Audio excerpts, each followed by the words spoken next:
C'est dans l'entreprise Salvia que nous avons aujourd'hui rendez-vous pour ce nouveau Mageco.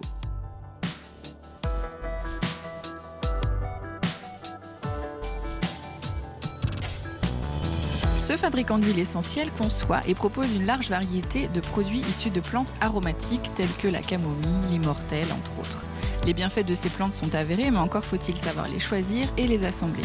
C'est ce savoir-faire que cette entreprise développe depuis 1988. En effet, une même variété de plantes peut présenter des actifs différents en fonction de son climat, de son ensoleillement ou de la composition du sol. Avec ses 19 employés, Salvia développe de nouvelles synergies de plantes dans son propre laboratoire. Je rejoins tout de suite Paul Grossin, son dirigeant. Paul Grossin, bonjour. Bonjour. Merci de nous accueillir dans votre entreprise, devant votre beau bâtiment là, qu'on va découvrir un petit peu plus en détail. Donc votre entreprise, c'est Salvia, on est à Landeronde. C'est ça. Voilà, et donc vous proposez des huiles essentielles, mais pas que, aussi beaucoup de cosmétiques, donc on va en parler. Ce que je voulais d'abord aborder avec vous, c'est cette histoire familiale et cette passion pour les plantes. Alors dites-nous d'où ça vient. Alors ça vient de mon père, qui a été vraiment un pionnier dans l'aromathérapie et notamment au niveau des produits de santé faits à base d'huile essentielle. D'accord. Donc ça a débuté dans les années 80. D'accord. Et puis là on est en Vendée. Alors on est vraiment vendéen et lyonnais d'origine. D'accord. Mais les choses de la vie ont fait que mon père était à Paris et puis l'entreprise était en Andorre il y a déjà plusieurs années. Donc ça a démarré du coup sur Paris. Lui, il a développé son petit laboratoire là-bas tout seul. Voilà, et son cabinet là-bas. Et puis ensuite en Andorre, parce que dans les années 80, la réglementation a changé. Est arrivée. Il y avait certains problèmes pour travailler avec les huiles essentielles en France. Donc beaucoup se sont exilés en Belgique, en Andorre, enfin dans des pays un peu plus facile de travailler. Voilà, exactement. Okay. Mais bon, ça a beaucoup évolué depuis. Oui. Et nous, ça fait la 14e année d'activité ici en Vendée. D'accord, ok. Alors vous, quand est-ce que vous êtes arrivé sur le projet, la reprise? Comment vous êtes entré dans cette histoire? En 2006, moi je travaillais en Amérique du Sud depuis 12 ans. Pas dans ce domaine-là? Pas du tout. D'accord. Et je suis arrivé en Vendée et justement, je voulais reprendre les formules. Et je voulais que les formules aussi continuent à vivre. C'était peut-être un moment où votre papa allait passer la main. Voilà, exactement, et puis il voulait arrêter son activité. Voilà, exactement. Donc je voulais que ça perdure. Donc c'était vraiment une aventure dans la mesure où fallait réautoriser tous les produits, toutes les formules ici en France. Ouais. Et pour un beau challenge. Un beau challenge. Pour en arriver aux 82 références qu'on a aujourd'hui. D'accord. Et alors aujourd'hui, vous proposez des huiles essentielles. Combien de variétés vous avez? Alors on a plus de 30 huiles essentielles et huiles végétales maintenant. On va doubler aussi les références en début d'année prochaine. D'accord. Donc des huiles essentielles en complément alimentaire, en diffusion, en cosmétique. Voilà, alors ça, ce que j'allais dire, la cosmétique, c'est quelque chose que vous avez développé vous. Qu'on a développé vraiment ici. Dans un deuxième temps, avec exactement. une forte demande des consommateurs, je suppose. Voilà. Ok, très bien. Mais alors je vous suis, on va aller découvrir un petit peu votre laboratoire où vous élaborez un petit peu tous ces produits.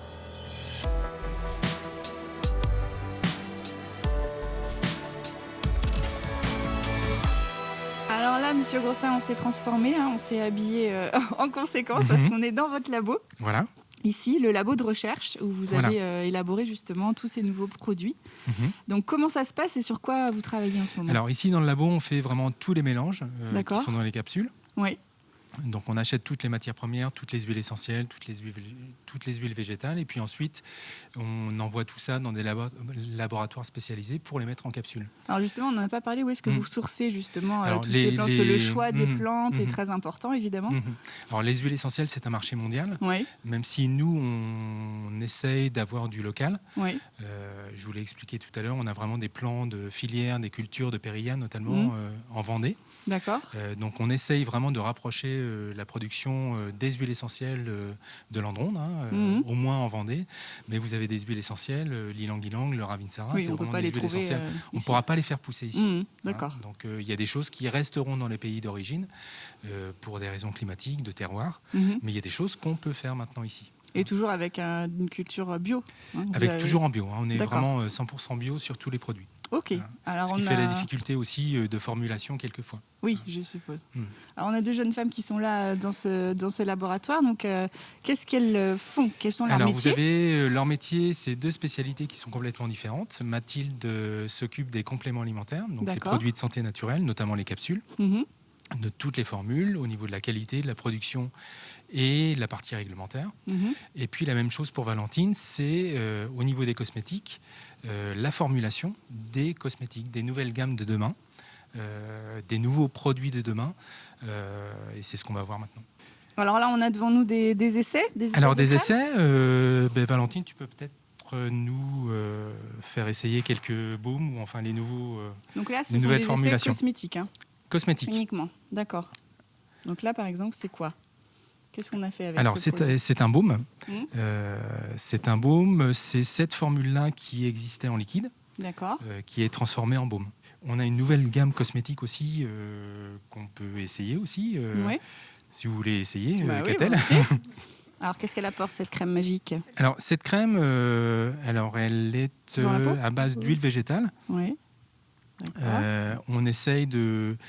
c'est une crème de jour qui est plutôt hydratante. D'accord. C'est ça. Et apaisante. On va introduire aussi un contour des yeux, notamment nouveau, totalement nouveau. Un démaquillant totalement nouveau et puis en termes d'innovation, vraiment une avancée technologique. D'accord. Donc c'est vraiment Valentine qui s'occupe de ça. On écoute aussi, on essaye d'analyser ce qui manque sur le marché. Et puis, à partir de ça, à partir de tous ces éléments-là, Valentine commence toute la partie développement. D'accord. Donc ça peut être long. Oui, ce que j'allais vous demander, pour développer une crème ou un baume, c'est combien de temps de travail? Alors ça va être à peu près 2 ans. À peu près 2 ans entre toute la partie réglementaire, développement, toute la partie test, la partie toxicologique. Donc c'est la partie stabilité aussi. Oui. On a une étuve là-bas, on peut aller voir si vous voulez. Alors, qui sert à tester la durabilité, si on peut dire ça comme ça. Alors c'est pour tester en fait la durabilité du produit pour le consommateur. D'accord. Donc combien de temps le produit va durer après ouverture. Donc ça c'est important. Et là le produit au niveau du gel va rester plusieurs mois en étuve, 5 mois. Ah oui. En étuve. D'accord. Okay. Donc pour vraiment vérifier la stabilité, donc c'est pour ça que le développement des cosmétiques, enfin le développement de toutes les formules en général, c'est long. Mais oui, c'est long et puis c'est très réglementé. Et après, tout à fait. Une charte tout à fait. Vraiment à remplir. Voilà. On ne fait pas ça n'importe comment. Alors Paul, là on se retrouve dans la boutique, l'accueil de l'entreprise. Voilà. Ok, on va pouvoir découvrir un petit peu le panel de ce que vous proposez. Alors, je voudrais qu'on parle aussi de l'utilisation des huiles essentielles. Comment on peut utiliser ces produits? Alors, les huiles essentielles, on a vraiment des produits pour tous les consommateurs, pour les experts. Donc, les experts vont utiliser toute la partie huile essentielle unitaire en cosmétique, par voie orale et aussi en diffusion. Et alors, ça aide à quoi finalement les huiles essentielles? Alors, les huiles essentielles, leurs bienfaits sont très vastes, mais qu'est-ce qui fonctionne bien? Les molécules sont vraiment très diverses au niveau des huiles essentielles. Vous avez des huiles essentielles qui vont être vraiment spécifiques pour la diffusion. D'accord. Donc vous avez certaines huiles essentielles qui vont être plutôt respiratoires, assainissantes. D'accord. D'autres qui vont être plutôt intéressantes, apaisantes, pour l'arôme aussi, pour les parfums. Des huiles essentielles qu'on va utiliser pour les fragrances de nos produits. D'accord. Donc là, on en a vraiment pour tous les goûts. Pour ceux qui veulent faire leur mélange. Et puis ceux aussi, on va le voir avec les capsules, qui n'ont pas en fait la formation ou l'intérêt de faire, parce qu'il faut s'y connaître quand même de faire leur synergie. Et on a des formules en capsules et qui permettent d'ingérer les huiles essentielles de manière sûre et pratique. Avec un dosage évidemment. Avec un dosage vraiment, c'est pré-dosé. Et là, ce sont des produits de santé naturelle qui vont être vraiment spécifiques pour le stress, pour la ménopause, pour les douleurs, etc. Niveau respiratoire, je vois. Exactement. Les défenses de l'hiver. Mais ça veut dire qu'on prend ça quand je vois défense de l'hiver, par exemple, ça veut dire qu'on va faire entre guillemets une cure de quelques mois ou des huiles essentielles, finalement, on peut les prendre toute l'année. Parce que là, je vois allergie, par exemple. Voilà. Il y a beaucoup de gens qui sont allergiques. Est-ce qu'on peut prendre ça toute l'année si on est allergique? Non. C'est à prendre prendre lorsque vous avez des problèmes. D'accord. Et puis, vous ne le prenez pas forcément en forme de cure. Alors, vous avez toute la partie vitamines et minéraux qui se prend en forme de cure. Ah oui, d'accord. Mais d'autres, les huiles essentielles, qui vont se prendre au besoin. Alors, je vous suis. On va évoquer maintenant toute la partie développement de Salvia. Okay. D'accord, merci.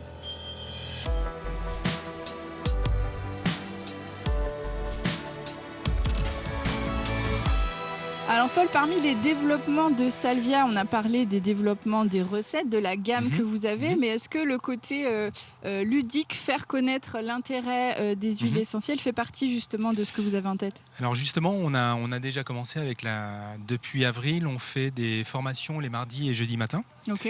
Alors des formations ouvertes au public et où on leur explique en fait comment de la semence à l'huile essentielle, comment on fait, comment on travaille et avec qui on travaille. D'accord. Faut savoir que nous, on développe des filières agricoles autour des plantes médicinales, notamment la périlla, la camomille, etc.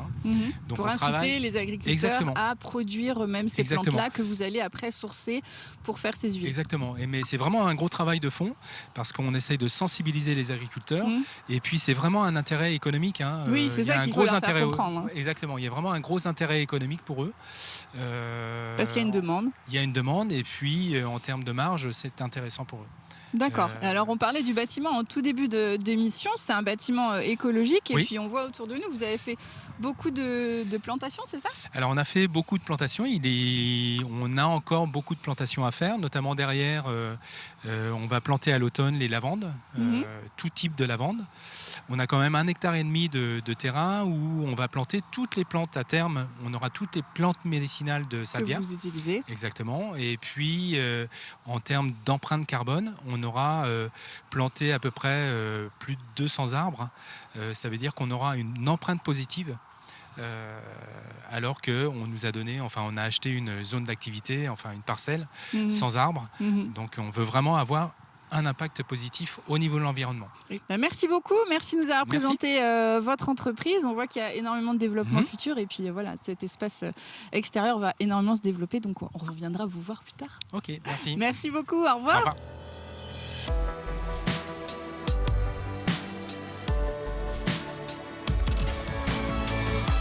En reprenant l'entreprise de son père en 2008, Paul Grossin avait à son actif les synergies développées par Luc Grossin. Depuis, il a énormément développé la gamme de ses produits en s'attaquant notamment à la cosmétique. Aujourd'hui, il exporte dans le monde entier et développe la communication pour faire connaître ses plantes aromatiques et leurs bienfaits à un public de plus en plus grand. Merci beaucoup et à la semaine prochaine pour un prochain Mageco.